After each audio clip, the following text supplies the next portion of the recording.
Matlatyň dowamyna pähim paýhasym many magtymly Praga ýeliniň her bir günüň şatlykly wakalary, buýsançly pursatlary betlenýän baradaýdyrly. Şeýlehem çykyşlaryň dowamyna beýtaraplyk derejesine etatlanýan Türkmenistanyň öňe sürýän başlangyçlary tebitde parahatçylygyň, howpsuzlygyň we durnukly ösüşiň öpçün edilmegine gönükdirlerini unutarly. Beýlenilişýär häzirki döwürde gahrman arkadagymyň başyny başlan hemde ýurdumyzyň abadançylygynyň, halkymyzyň bagtyar durmuşynyň berkidilmegine gönükdirilen beýi işleriniň arkadagy gahrman serdarymyzyň tagallasy bilen dowam etdirilmegine ýetijesinde ýurdumyz täze ösüşlere betlenýär. Şunu halkymyzyň ýaşaýyş durmuş derejesiniň ýokarlanmagyna hem taraplaryň ykdysady ösüşiň gazanylmagyna möhüm ähmiýet berilýär. Çykyşlarda Türkmenistanyň halkara gün tertibiniň möhüm meseleleri boýunça öňe sürýän başlangyçlarynyň dünýä bileşigi tarapyndan giň gollawy eýe bolýanyna baradaýdyrly.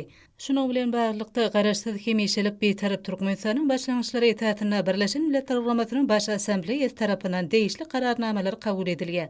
Munyň özü Mehriban watanymyzyň halkara giňişligine awraýynyň belinde galýanynyň nobatdaky beýanlar.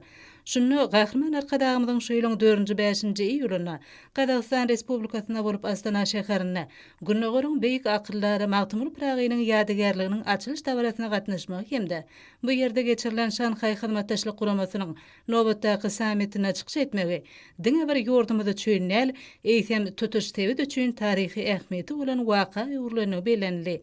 Mälim bolşýaly gahrman arkadagymyz Şanhay Hyzmatdaşlyk Guramasynyň sammitine hormatly mehman hökmüne gatnaşdy. Türkmen halkynyň milli lideriniň beýleşi ýaly Nushaw şäherimiz Magtymly Pragynyň goşgularyna insan kalbyna döregen ajaýyp duýgular, agzy berilge çagyryşlar öz beýanyny tapypdyr. Ol diňe bir türkmen halkynyň edebiýatynyň däl eýsem türki dilli edebiýatyň baýlaşmagyna uly goşan şahsiýetdir. Beýik akyllaryň geljek nesillere galyran baý edebi mirasy bugün umumy adamzat gymmatlygyna urildi. Şeýlehem çykyşlarda Birleşen Milletler Guramasynyň baş sekretary Antonio Guterresiň ýurdumyza saparda bolup, ýokary derejede geçirilen gepleşikleri we duşuşyklary gatnaşmagy, Türkmenistan bilen Birleşen Milletler Guramasynyň arasyna hyzmatdaşlygyň ösüşiň täze derejesine çykanyny görkezýän baradaýdyrly. Şeýlehem duşuşyklarda Birleşen Milletler Guramasynyň Merkez Aziýa üçin ýoňalyş diplomatiýasy boýunça tebit merkeziniň işine möhüm ähmiýet berildi. Häzirki döwürde ýurdumyzda hormatly prezidentimiň ýol başlygyna durmuşa geçirilýän giňmeçörli özgertmeler halkymyzyň bagtyar durmuşynyň ösüp gelýän ýaş nesilleriň sağdaşykly ösüşiniň öpçün edilmegine gönükdirilýär. Bu bolsa halkymyzyň ýurdumyzda amala aşyrylan beýi işlere bolan buýsançyny artdyrýar.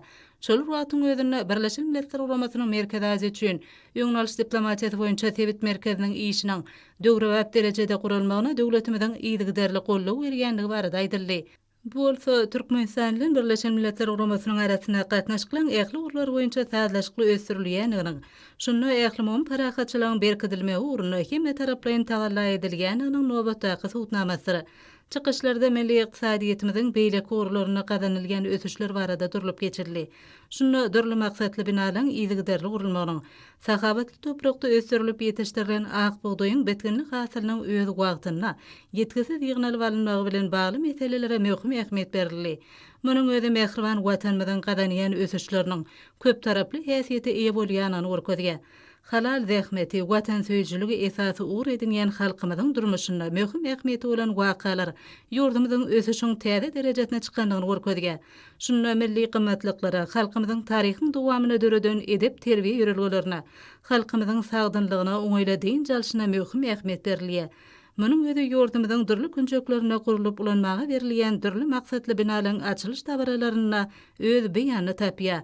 Türkmenistanyň Birleşen Milletler Guramasynyň baş assambleýasynyň 79-njy mejlisiniň wice başlyklygyna saýlanmagy, döwletimiziň daşary siýasat uğruny gazanýan ösüşleriniň ikrarnamasydyr. Maslahatda ýurdumyzyň ösüşiň, abadançylygyň, dostlugyň ýoly bilen ynamly gadam urýanyny hemde bu urda ägürt uly ösüşleri gazanýanyny üçin hormatly prezidentimize hemde gahrman arkadagymyza alkyş sözleri aýdyldy.